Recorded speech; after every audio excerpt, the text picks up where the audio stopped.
Hello everyone, welcome to Tejas cloud kitchen. ఇవాల్టి recipe అరటికాయ ముద్ద కూరను ఎలా తయారు చేయాలో చూపిస్తానండి. దానికోసం ఇక్కడైతే నేను 2 అరటికాయలు, ఉల్లిపాయ, టమాటా, అల్లం, వెల్లుల్లి, హాఫ్ స్పూన్ జీలకర్ర, చెక్క, లవంగాలను తీసుకున్నానండి. ఇప్పుడు స్టవ్ ఆన్ చేసి ప్యాన్ పెట్టేసుకొని చెక్క, లవంగాలు, జీలకర్రను వేసేసి మీడియం ఫ్లేమ్లో వేయించుకోవాలండి. కదుపుతూ వేయించుకోవాలి. ఇవి వేగిపోయిన తర్వాత ఇందులోకి మనం ముందుగా కట్ చేసి పెట్టేసుకున్న ఉల్లిపాయలు, టమాటాలు, అల్లం వెల్లుల్లిపాయ, ఇందులోకి హాఫ్ స్పూన్ ఆయిల్ని వేసేసుకొని వేయించుకోవాలండి. ఇవన్నీ ఒక 5 మినిట్స్ వరకు మగ్గించుకోవాలి క్యాప్ పెట్టేసేసి.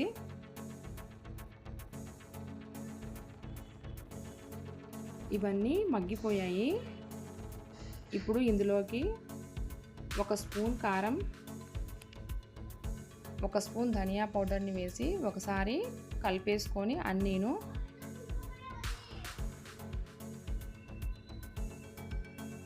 స్టవ్ ఆఫ్ చేసి చల్లగా చేసుకోవాలండి. ఇప్పుడు స్టవ్ ఆన్ చేసి ప్యాన్ పెట్టేసుకొని అందులోకి 1 స్పూన్ ఆయిల్ వేసేసి మనం కట్ చేసి పెట్టేసుకున్న అరటికాయ ముక్కల్ని ఇందులోకి వేసి ఫ్రై చేసుకోవాలండి. అరటికాయ ముక్కలు మీకు నచ్చిన విధంగా కట్ చేసుకోవచ్చు.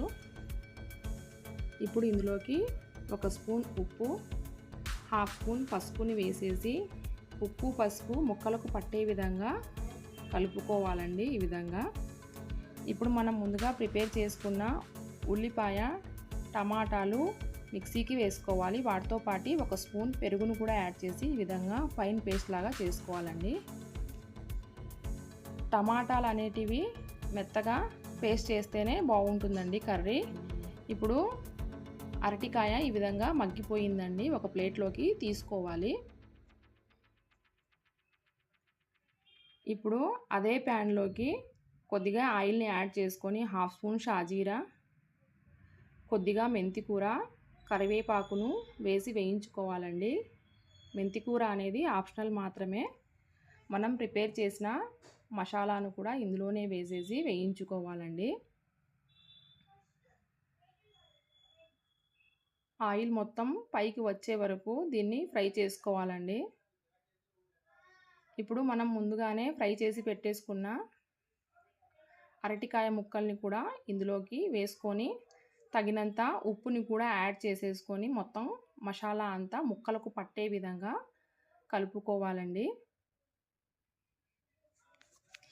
ఈ కర్రీలోకి వాటర్ అయితే ఎక్కువ అవసరం ఉండదండి. నేనైతే ఇక్కడ చిన్న టీ గ్లాసు వాటరే వేసుకుంటున్నాను.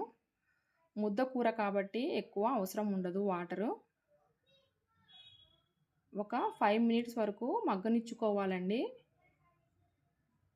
అరటికాయ ముద్ద కూర అనేది రెడీ అయిపోయింది. ఇప్పుడు ఇందులోకి హాఫ్ స్పూన్ గరం మసాలా, గార్నిషింగ్కి కొత్తిమీరను యాడ్ చేసేసుకొని సర్వ్ చేసుకోవడమే అండి. ఇది వైట్ రైస్లోకి, రోటీలోకి చాలా బాగుంటుంది. మీరు కూడా నచ్చితే ఈ విధంగా ఒకసారి ట్రై చేయండి. ఈ వీడియో మీకు నచ్చినట్లయితే please like, share and subscribe to our channel.